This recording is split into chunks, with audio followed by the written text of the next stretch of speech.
Praise the lord. నీ గాయపడిన హృదయాన్ని బాగు చేసేవాడు యేసయ్య. నీ హృదయాన్ని ఆయనకివ్వు.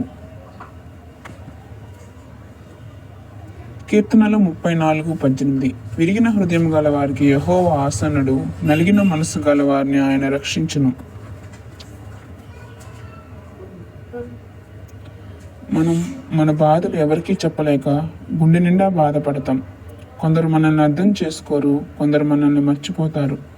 కానీ యేసయ్య మాత్రం నీ గాయం చూడగలడు, నేను హత్తుకునే ప్రేమ కలవాడు. మనుషుల ప్రేమ అశాశ్వతమైనది, పరిస్థితులను బట్టి మారిపోతుంది. కానీ దేవుని ప్రేమ అలా కాదు. మనుషుల వైపు చూడకుండా దేవుని వైపు చూడు, దేవుడు నీకు తప్పకుండా సహాయం చేస్తాడు. నీవు కన్నీళ్లతో ఉన్నప్పుడు ఆయన పక్కనే ఉంటాడు. నీవు ఒంటరిగా ఉన్నప్పుడు ఆయన నీ చేయి పట్టుకుంటాడు. నీవు బాధతో ఉన్నప్పుడు ఆయన నిన్ను ఓదార్చే దేవుడు. ఈరోజు నీ హృదయాన్ని ఆయన చేతుల్లో ఉంచు.